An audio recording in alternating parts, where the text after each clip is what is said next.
aujourd'hui, il a été question de quoi? Il a été question de tous les sujets d'actualité. Depuis l'incarcération abusive de M. Honoré Titopé Sokor, dit Affection,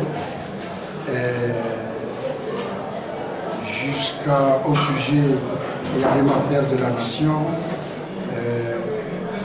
l'éventualité de l'adhésion du Togo à l'AES, etc.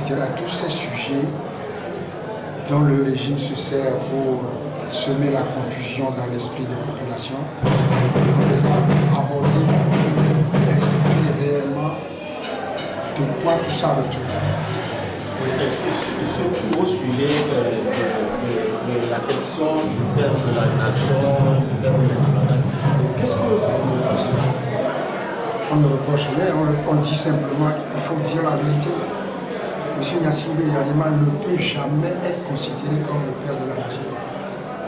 Pourquoi?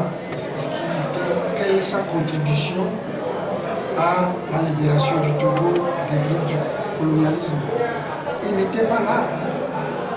Et tous ceux qui ont contribué dans leur pays à l'avènement de l'indépendance et donc ont été nommés, désignés père de l'indépendance dans leur pays et père de la nation. J'ai donné l'exemple tout à l'heure du Mahatma Gandhi. Gandhi a œuvré à faire de l'Inde un pays indépendant. Et donc il a arraché aux colons anglais l'indépendance. Donc c'est l'indépendance qui confère la liberté, qui confère la souveraineté. La souveraineté qui donne la nation. C'est parce qu'on est un État libre et souverain qu'on est une nation.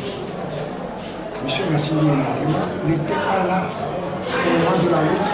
Donc, il est abusif, il est erroné, il est mensonger de pouvoir le désigner père de la nation. Par contre, celui qui a conduit la lutte de libération du peuple togolais, c'est Sylvain Solikio. Il est reconnu père de l'indépendance. Et donc, père de la nation, on ne peut pas être père de l'indépendance. Et un autre qui n'a pas participé à la lutte se doit désigner père de la nation. C'est impossible. Monsieur le Président, 2024 vient de s'achever. L'ANC a formé beaucoup de moments avec des discussions par-ci par-là. Comment se porte le parti aujourd'hui et sur quel signe vous placez cette nouvelle année 2025 qui s'annonce aussi aujourd'hui? L'espoir. L'espoir. Il faut toujours travailler. Et ceux qui ont été exclus méritaient d'être exclus. Ils ont été exclus, c'est tout.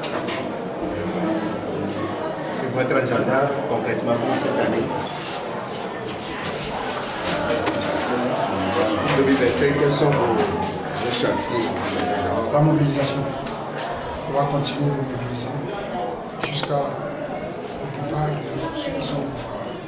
Oui, monsieur le Président, votre position par rapport à la probable entrée du Togo dans l'AES. Oui. Par rapport à la probable entrée du Togo dans l'AES. C'est sans aucun fondement. C'est de l'opportunisme, le parti ne faut pas y répondre. C'est tout. Ok. Pourquoi, Monsieur le Président, vous êtes maire de la commune de 4. Quel projet avez-vous pour le CMS de Niamey?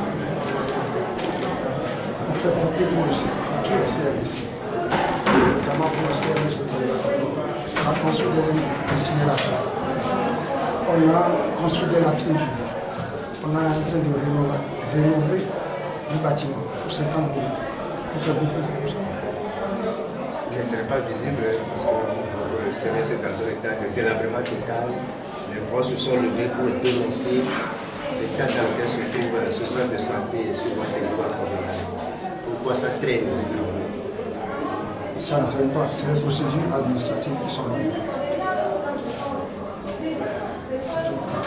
Quel message avez-vous